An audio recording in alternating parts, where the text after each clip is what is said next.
Hello YouTube, Dave here again. Welcome back to another installment in my Dragon Hoard series where I flip through the Dragon magazines that I have in my collection and just kind of see what was in there.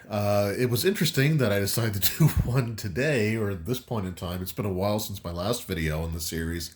But as it turns out, we're going to be taking a look at issue number 288 from October of 2001. So an issue that came out 23 years ago. So we're still not at the issues that I was actually actively collecting at the time. This is one of the ones that I ended up getting years and years and years later when I bought a bunch of stuff off of my friend of mine who was getting ready to move out of province. But this issue, being an October issue, is all about fear. So there's sinister schemes and acts of villainy, new death gods, master villains, the life drinker prestige class, and some vampire slaying tools, secrets of Baghdad, so undead PC portraits. I'm not quite sure what that's all about. This issue also had one of the second map for the 4-part Forgotten Realms, like giant map you could put together to make one giant poster map. I don't have these maps. I do have the maps that came with the, I think it was the campaign setting, as well as the 4th edition campaign setting.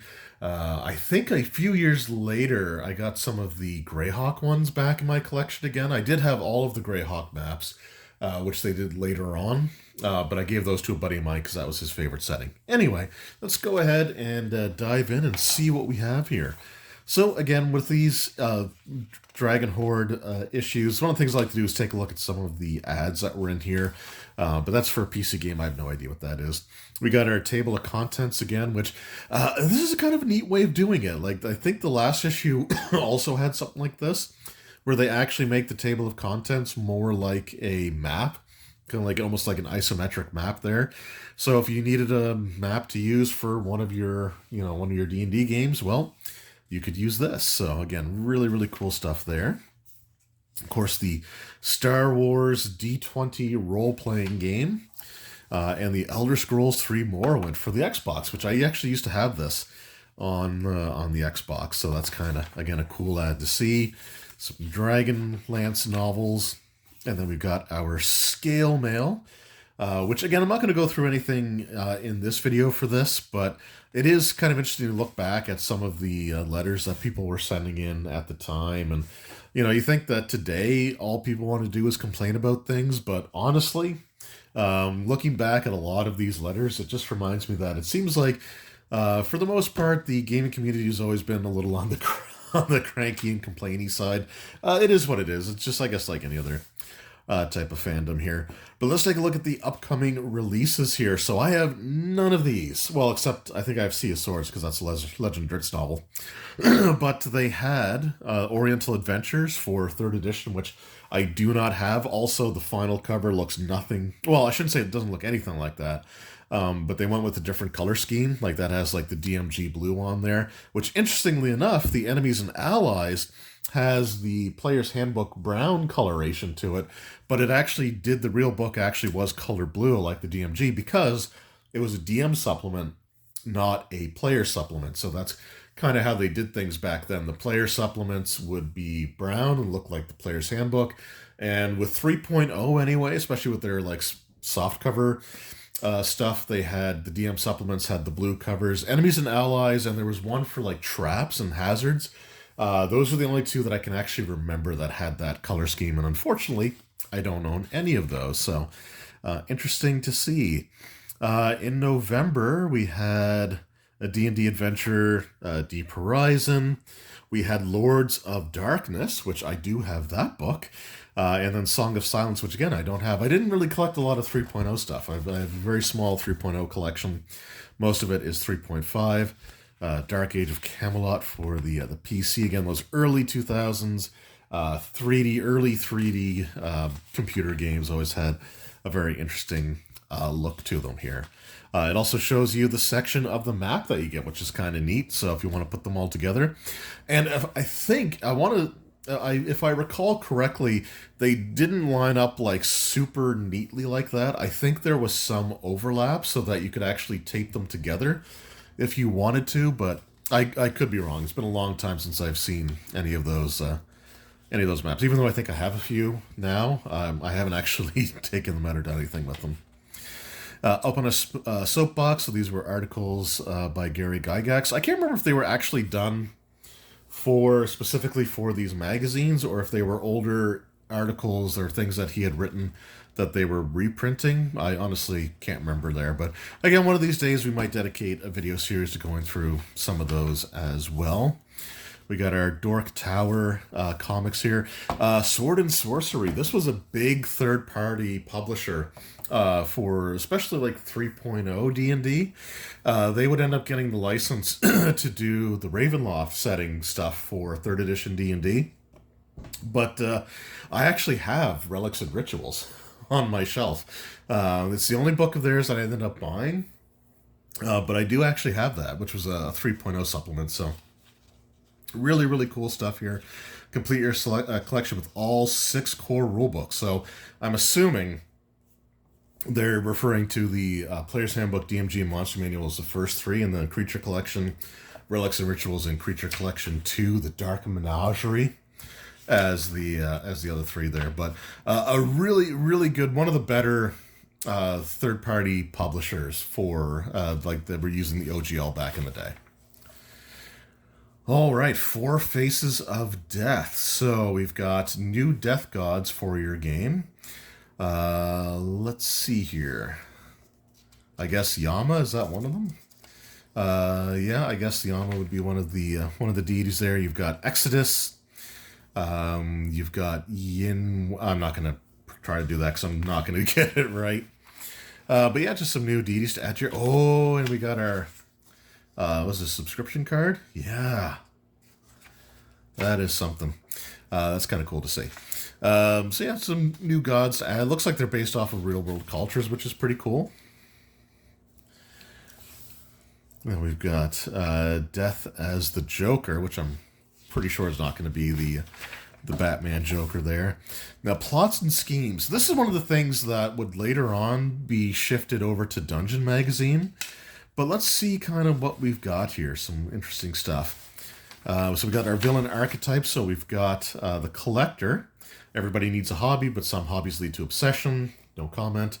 This villain likes to collect things. The more, the better. He won't let trifles like the law stand in the way of his acquisitions. So again, some motivations for those types of villains, which is kind of neat. We got a mystery checklist. So puzzle, suspects, motive, and clues. So some guidelines for running like some mystery-based campaigns, or adventures at least. So that'd be kind of neat. But I always found that with stuff like that, you really do need a group that's into it. And I know personally, at least one player in my in-person games would not be into this style of gameplay. So I don't think it would go over particularly well. But we've also got Sharper Than a Serpent's Tooth, so like Agatha Christie novels. So that's some mystery stuff there.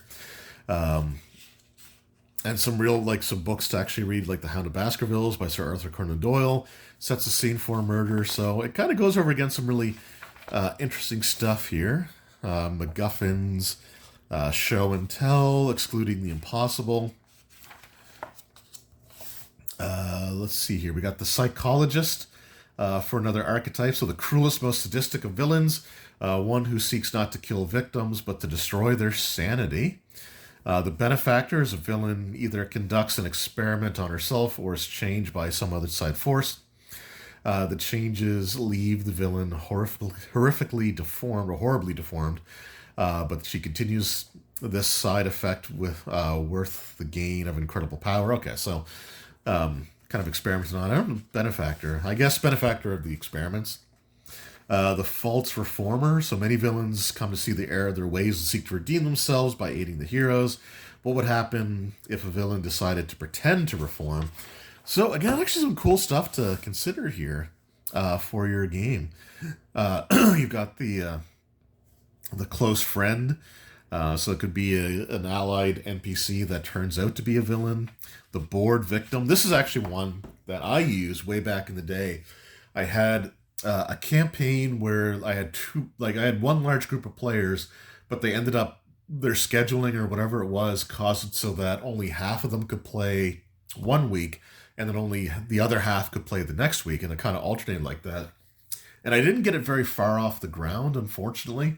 But I had this campaign planned where there were these two liches who basically would have both parties as like their champions, and they would start sending them to do things to try to sabotage the other party. And they were doing it purely because they've been immortal, they've been around for centuries or millennia, and they were simply bored and looking for something to pass the time, and they would basically treat the players like pieces on a game board. So I kind of wish I could have developed that one out a little bit further, but I did use the board villain as one of my templates here. Graveyards. So actually, this would be a really cool thing to start incorporating. So you've got like the different types of burial customs for some of the different races. So like dwarven graveyards. The dwarven love of stone is powerfully expressed in their cemeteries. Graves aren't dug, they're carved out of solid rock, often in large mountain caves. Tombs are ornate, well crafted, and grand with elaborate sculptures and runes marking each burial place. The cemeteries are strictly divided by clan rather than religious or social affiliation. So you can incorporate that. The elven graveyards are more subtle than dwarven ones, usually consisting of nothing more than elaborate than a grove of woods or a pool at the bottom of a waterfall. Formal grave markers or special monuments are rare, reserved for royalty or famous heroes. So, halfling cemeteries most closely resemble human ones, tending to be simple, unpretentious, even intimate places. Modest headstones are preferred to grandiose mausoleums and elaborate statuary. So, yeah, this would be kind of cool to incorporate into like campaign. There's graveyards and magics with defensive or decorative magic, malevolent magic. You've got inhabitants dead or otherwise, supernatural features of graveyards, getting the players involved. Also, again, this is an article that probably would have appeared in Dungeon later on, but still pretty cool nonetheless. I will say I'm not a big fan of the font that they're using for this issue at all. Like, it's just, I think it's kind of ugly, to be honest. But we got Spotting the Secret Door in every plot, Dungeons in Disguise. So, yeah, this could be something that would be interesting to kind of look at. It seems like the idea is to just like create adventures that are similar to a dungeon kind of crawl or dungeon experience, but not necessarily actually like done in a dungeon. So using other methods of sort of storytelling, which, you know, again, I like to do a lot of the stuff that I write. It will either be like a series of dungeon crawls, like my second edition AD&D game, or like my current Starfinder campaign that I'm running, Starfinder 2E. It's sort of a mix of just overland and like a small little dungeon section at the end of it. But yeah, I like trying to mix things up a little bit, not having everything be like dungeon crawl after dungeon crawl. And this would probably be some useful information, like, for example, walls. Instead of it just being like a wall or barrier in a dungeon to overcome, you don't know where to find the thing or person that you seek. A NPC refuses to give you information. Enemies are too powerful to fight. The obvious course of action is illegal, and the authorities will probably catch you. So different like barriers that you can throw up to the players there. Tag team terrors. Oh, okay. Let's take a look at this. So putting two monsters together that you might not normally do. I like some of these. So werewolf and a rust monster. So werewolves, lycanthropes use their natural attacks for the most part, although they do have hybrid forms in third edition that a lot of them do or can wield weapons. Like a lot of the were creature minis, at least for like chainmail and some of the early D&D minis ones, have them wielding weapons. Like the werewolf had a sword and the werebear had like a spear or something that he was using. But putting it with the rust monster, that's kind of a cool idea. Let's see here. Grimlocks and a basilisk. So this is a mean one. Because Grimlocks are blind. Like, they're naturally blind. They have a blind sensibility, or blind sense or tremor sense. I think it's blind sense, where they just know if somebody's within a certain radius. Like, they can just automatically detect them. So pairing them with something with a gaze attack that could potentially also affect them if they could see normally, that's actually kind of mean. So that's an encounter level of 7. Treants and Dryads. they kind of make sense to go together. A gas and yellow mold. Undead creatures are among the most frightening monsters to be found. They're often capable of both inflicting and resisting serious injuries, and many are known for their frightening special abilities. Few hunters of undead, however, are quick to realize the benefits afforded to the undead by their most basic traits. As an example, all undead are immune to poison. At a glance, this is no great benefit until one considers a layer of gas that has become infested with a patch of yellow mold. Though the poisonous spores of this mold are quick to kill most living creatures, the gas are immune. That's pretty mean as well. Half Fiend, White, and Spawn. I'm assuming a vampire spawn? Oh no, White's a spawn, okay. Will-O-Wisp and Shambling Mound. Let me tell you about the Will-O-Wisp here. So, I'm eventually going to be doing my Savage Tide video series, but there was an encounter with the Will-O-Wisp, and I think the players were... I forget, it was one of the earlier adventures. They're on, like, the 7th chapter now, I think, 7th or 8th. So they're getting close to the end, but early on they fought a Will-O-Wisp, which has an amazingly high armor class for their level. It was something like, I think it was like 28. So they had 10 just as the base armor. Then they had, I think it was like 9 deflection and 9 dex based off like their super high dexterity. So the thing was almost impossible for them to hit. And it did result in a player being killed in that combat. So I actually dropped the armor class down quite a bit and just like doubled their hit points. So it stayed around a bit longer, but the players were able to actually hit it, and to the point where they weren't being super frustrated by it.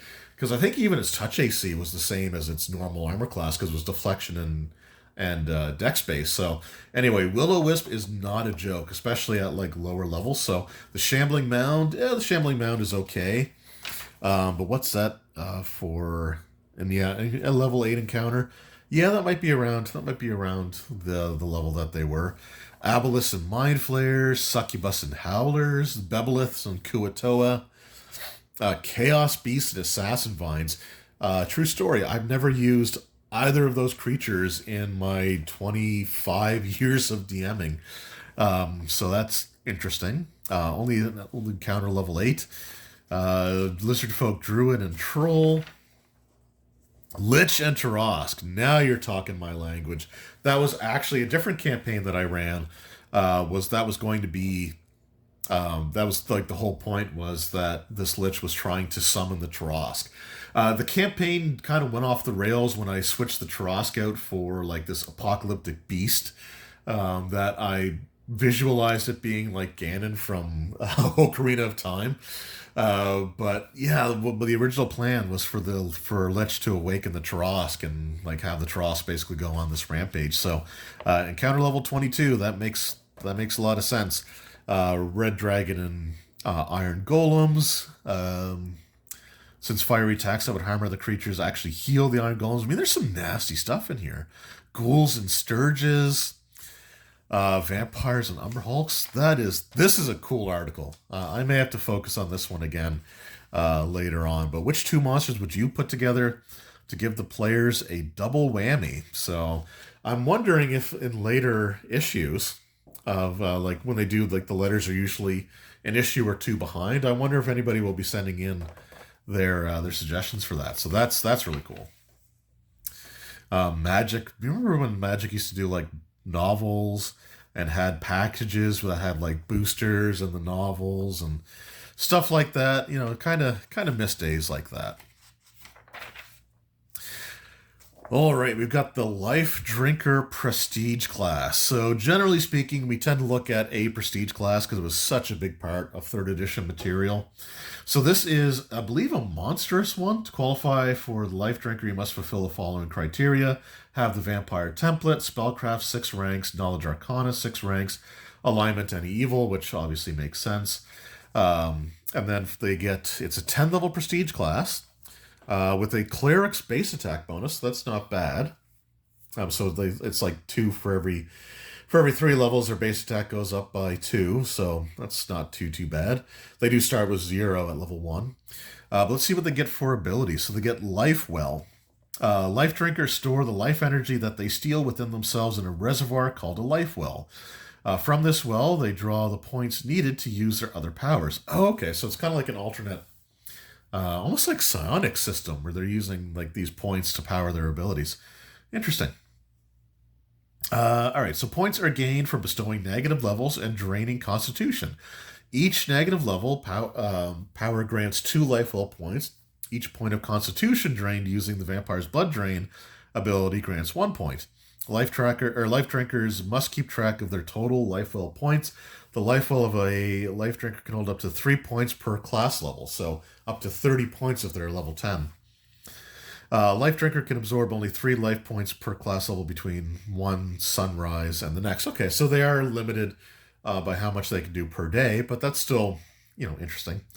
A Life Drinker with 0 life points must make a will save or begin attacking any living creature within sight until the reservoir has at least 1 point per level of the Life Drinker.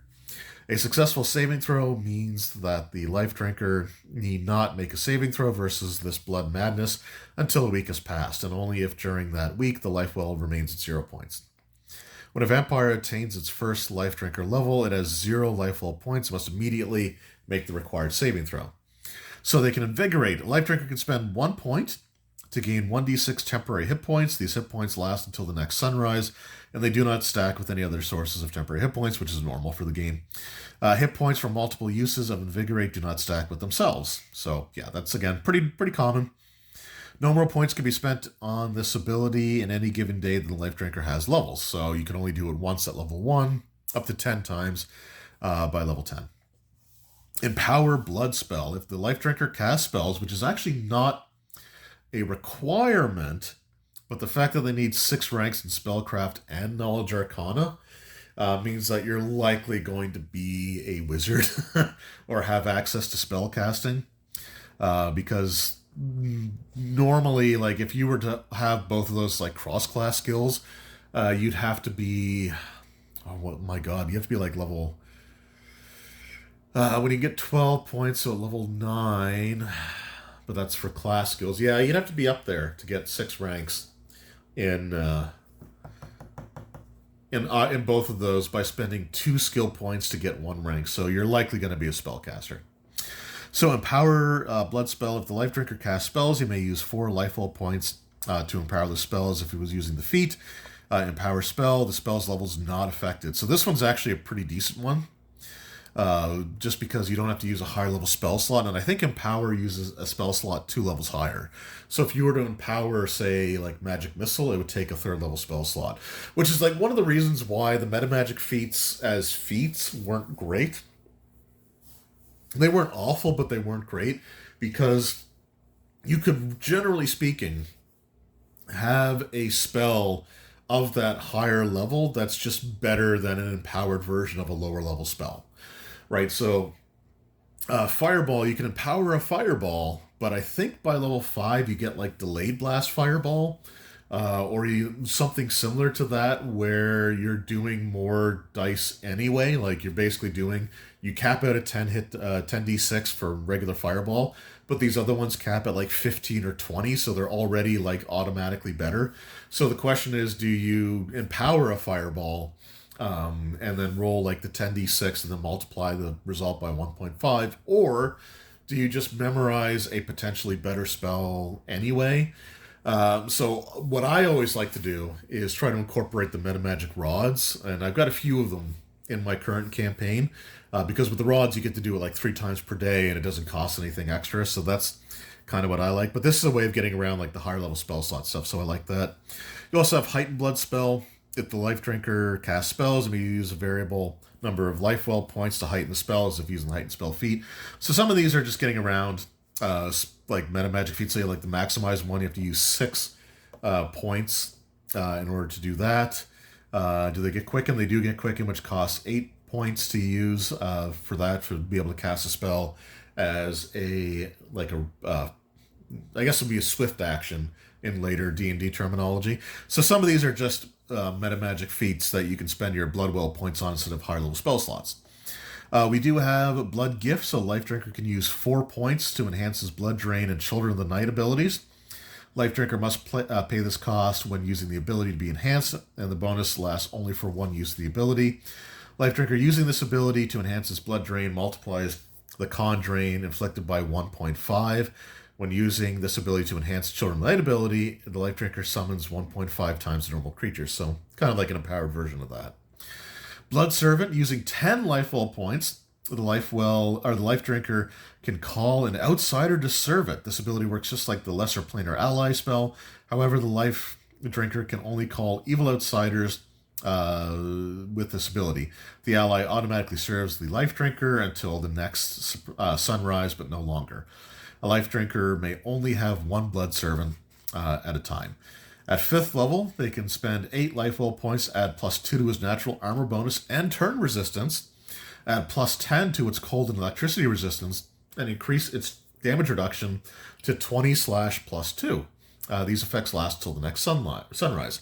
So in 3.0, the magical plus of your weapon could be used to negate damage reduction, whereas in 3.5, magic was magic, and then you have like cold iron, silver, and adamantine. So, for example, a vampire, I think, needed a magic and silver weapon to bypass their DR, so it changed a little bit in that. So I don't know exactly how that portion of the ability would carry over. It might just increase the number at that point.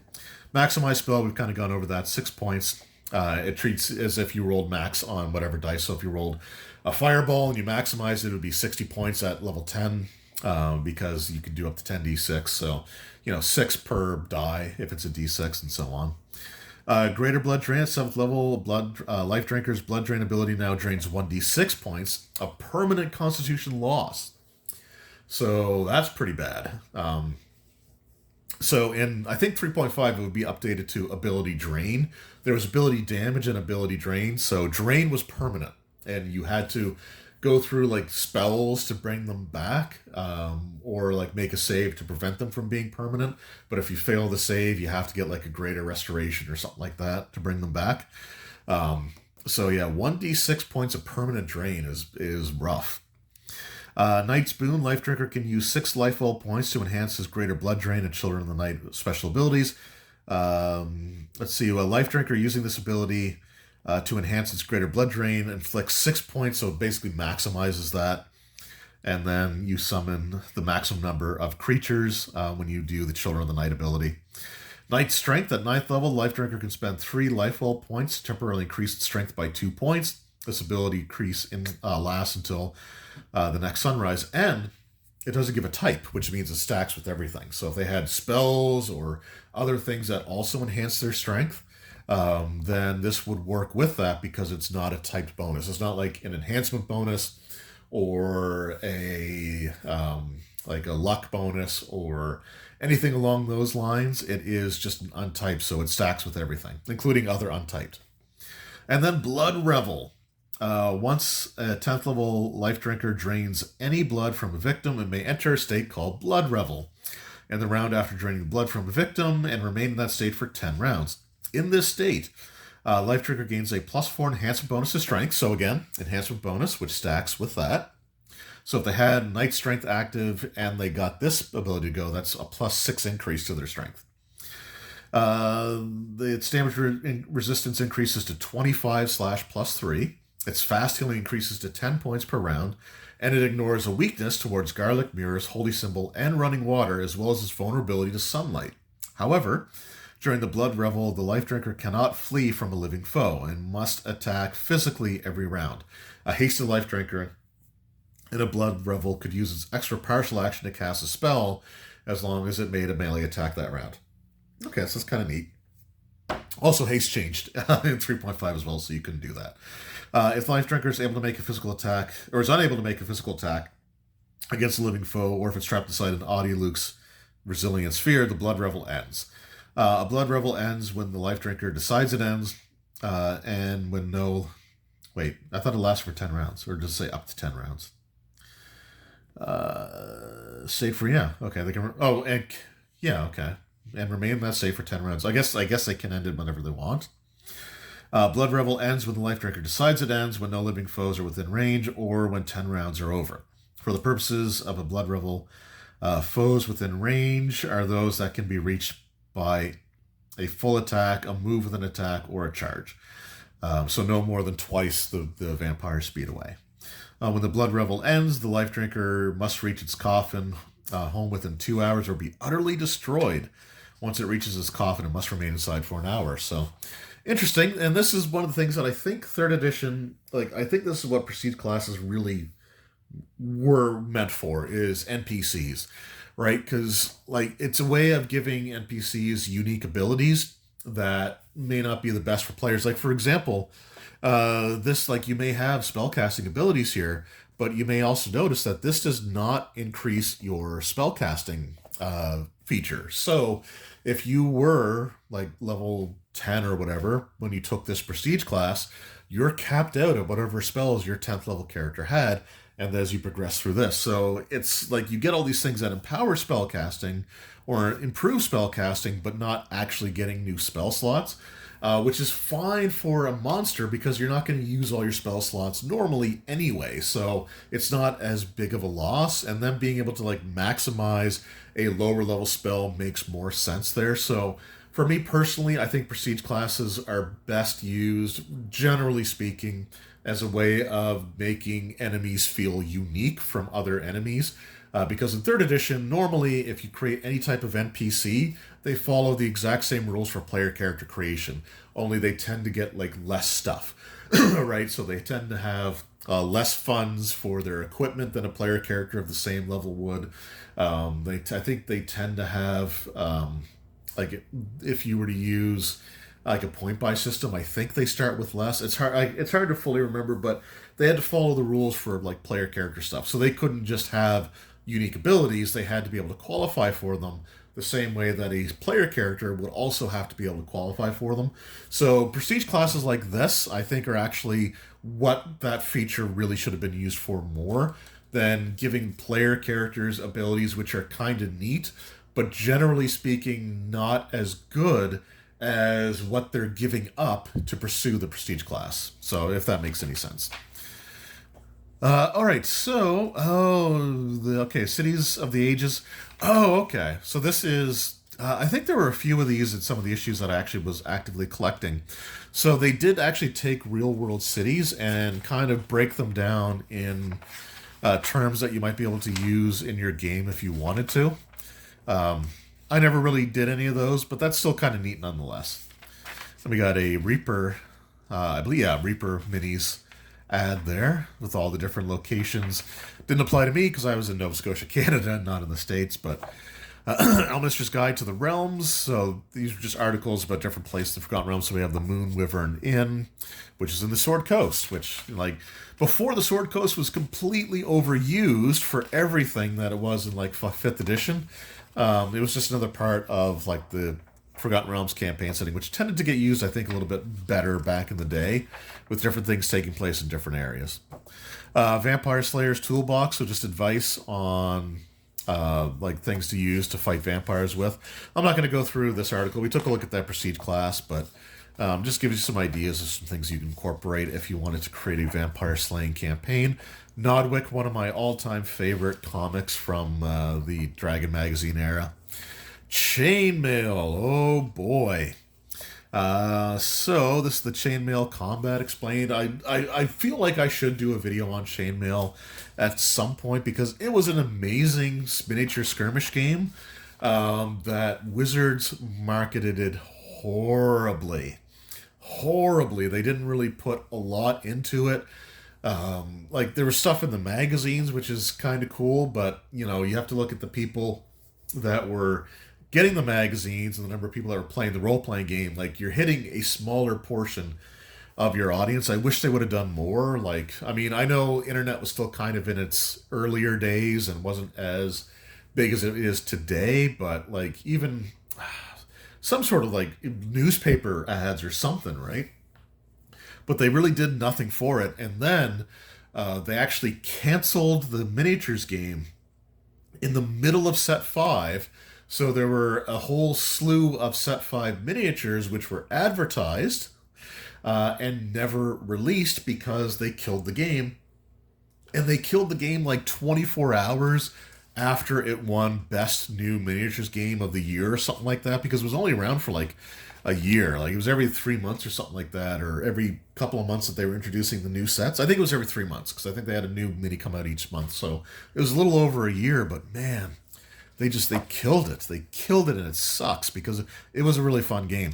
In fact, when the D&D minis game came out, like the plastic pre-painted random minis, a buddy and I who played the game quite regularly, we still, instead of using like the grids with the cards you could lay down for terrain features, we just used our chainmail rule books and we played it more like chainmail. So we just used measuring tapes and all that stuff. Had to be in base to base contact and everything, but it's such a shame that they killed a really great game.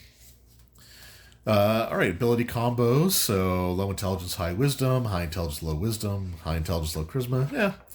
All right, Sage of Ice. Here we go. So these are ones I kind of like looking at here. Now, this is all about the Sonic's Handbook. So I'm not going to know this one very well because the 3.0 Sonic's Handbook was kind of a mess. So we'll take a look at one and the answer. Normally, I'll look at a question and then try to answer it myself and see how well I do. But yeah. All right, so let's see here. You know what? I don't know how many of these would actually be. What effect would the Soul Knife powers sever life and knife to the soul have on non-psionic creatures? A non-psionic creature is stunned, just as with any others. Yeah, like I got to do a video talking about like 3.0 versus 3.5 Sonics because 3.5 Sonics is a ton of fun to play. I'm actually playing a 3.5 Scion now, and it's one of the most fun characters that I've ever played, but I don't know. Here we go. Here's a question. So, can a first level paladin or ranger use a wand of Cure Light Wounds, or must the character have enough levels to actually be a spellcaster? That's actually a good question. So, I'm not looking at the answer. I know it has to be on your spell list for you to be able to use it. So I would think that they could. See, they don't get spells until like 7th level or something dumb like that. Oh, it might be earlier than that, but they don't get them right away. So I'm going to say that they can, or if I were running the game, I'd say that they could, but they might need to make a caster level check. So I think with scrolls, for example, you could use a scroll that was a spell level higher than what you could normally cast, but you had to make a roll for it. So I think you had to make like a caster level check. What do they say here? The requirement for using a spell trigger item such as a wand is having the spell stored in the item in your class list. Not having the ability to cast spells is since Cure Light Wounds is both on the Paladin Ranger spell list. Paladins and Rangers of any level can use. Okay, so they can just do it. They don't have to make the roll. Okay. So they can just do it because it's on their list. So that's pretty cool. Player's Handbook says that a cleric prepares one or the other of their 2 domain spells available to the character at each level each day. This implies that the cleric cannot prepare a lower level domain spell in a higher level slot. It also implies that a cleric cannot use meta magic feats on a domain spell. Wizards who have specialized in School of Magic would seem to have faced a similar restriction. Is that what's intended? Oof. These are actually good questions. Normally you get some ones that are kind of like obvious, but all right. So I think you can always use a lower level spell, or you can always use a higher level spell slot to prepare a lower level spell. So I would say that you probably could prepare a lower level domain spell using a higher level spell slot. And I think the same would apply to the meta magic feats. Like you would have to just use the higher level spell slot. So what does it say here? No, that's not what is intended, though the wording of the rules clearly implies this is the case. Each domain spell can only hold a spell from one of the cleric's domains, but a cleric can use meta magic on domain spells. Okay. Or the cleric can simply prepare a domain spell. Yeah, okay. That makes sense. So that's pretty cool. What spells would have a range of touch, such as spell resistance, be considered to have fixed range and therefore be usable by persistent spells feat? Oh, okay, no. Range touch is not fixed for the purpose of a persistent spell. The spell must affect the caster's person, so personal range. Okay. Let's see if there's another one we can take a look at here. If a character has levels in Wizard, Sorcerer, and Archmage's classes, such as the symbol from the Forgotten Realms campaign setting book, does she use the high arcana abilities she gets from the Archmage class with any arcane spell? Well, yeah, with any arcane spell, yeah. But you still track your slots separately. Yes, simply indicate which kind of spell slot you were sacrificing for each. Okay, yep, that's pretty fair. So yeah, actually some pretty good questions in that one. I'm surprised. Like I've seen some questions in Sage Advice that were fairly obvious, but those ones are actually pretty good. Um, let's see, there's another one here. No, that's about the Forgotten Realms campaign setting, which I haven't used a lot of the feats or stuff in that. So we're just gonna move right on here. Oh, here we go. Silicon Sorcery, the Ball Spawn. So, this is the Baldur's Gate PC games, which is a spoiler, by the way, if you've never played the original Baldur's Gate PC game. Even though it came out like 1999 or 2000, might have been 2000. It was around the cusp of third edition D&D because they had things like the Sorcerer and the Barbarian in it. But your character is one of the Ball Spawn. So during the time of troubles, the gods were all cast to the earth to walk the Toril as mortals. And Ball, along with Bane, created offspring with the intention that if anything happens to them, that they could reincorporate themselves and come back to life by, using their spawn as sort of like a host. So you had that with Zvim, XVIM, who was the god that kind of like was Bane's son in like the D&D Forgotten Realms history. But Ball kind of like spread his seed like he was a dragon, creating half dragons all over the place. But as you gained levels in Baldur's Gate, you gained abilities that you wouldn't normally have. So, for creating a Ball Spawn, let's see here. So, it's a template that you get to add to your characters. So, special qualities per hit die. So, one or less hit die. You have 2 advantages and 2 penalties. So, you can choose from here, which is kind of interesting. It's a little bit different than what normally you'd get with templates, but so you can have like cold resistance, but you might have like a wisdom loss, or you can sort of pick and choose. You could have fast healing, but you could be like a murderer or bloodthirsty. So yeah, it's kind of interesting. Like it's a different approach to templates there, but it's cool to see them incorporating stuff from the games, video games, into the magazines.